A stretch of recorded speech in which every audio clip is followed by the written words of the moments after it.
In example 3, we're going to find the average rate of change of the graph from example 2 over each of the intervals listed below. So to remind you what that function is, we have f of x here is equal to 1/3 to the x plus 2. And the question here is to find the average rate of change from x is equal to -2 to x is equal to 1. To do that, we need to find the slope between the 2 points that are listed here, although we only have the x values listed. So what we want to do is we want to figure out what their corresponding y values are. So to find the corresponding y value when x is -2, we'll take x out and substitute in -2. 1/3 to the -2 is the same as 3 squared, which is 9, plus 2 is 11.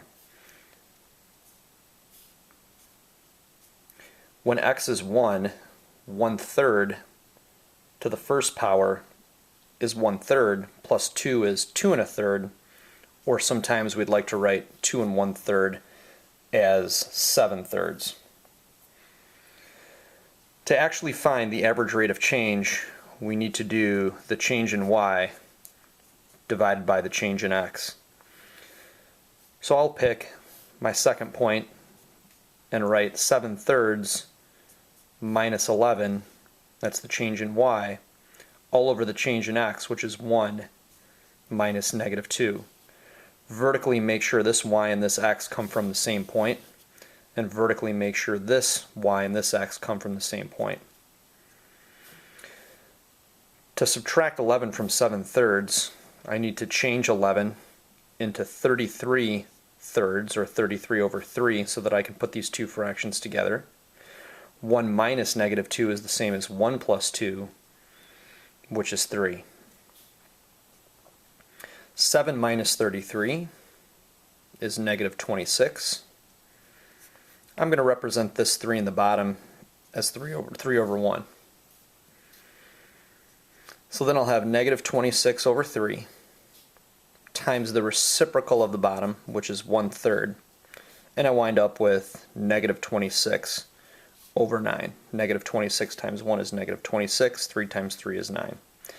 So this would be the average rate of change between these 2 points, or over this interval from -2 to 1. There's a couple more examples here, B and C. For those, I've already figured out what the corresponding y values are. And you can do the same if you'd like by replacing the x with the x value, and you'll find a corresponding y value. To figure out the average rate of change, I'm going to do the same thing I did before.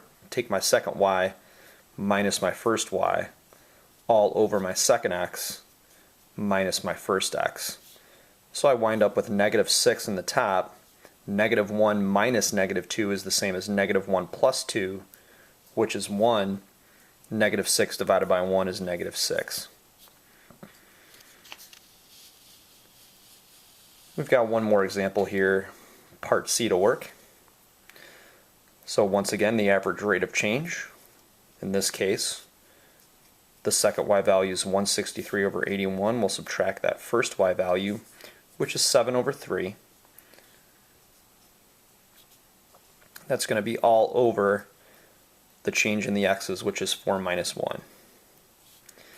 To deal with this fraction in the top, I need to change this fraction to something that has a denominator of 81. To do that, I need to multiply the top by 27 and the bottom by 27. If I multiply 7 times 27, I get 189. And I still have, or we'll do 4 minus 1 to be a 3 here. 163 minus 189 is -26 over 81, and I'll represent this 3 as 3 over 1. I can multiply by the reciprocal of 3 over 1, which is 1/3. And then multiplying across, I get -26, and then multiplying it on the top, and then multiplying across on the bottom, I get 243.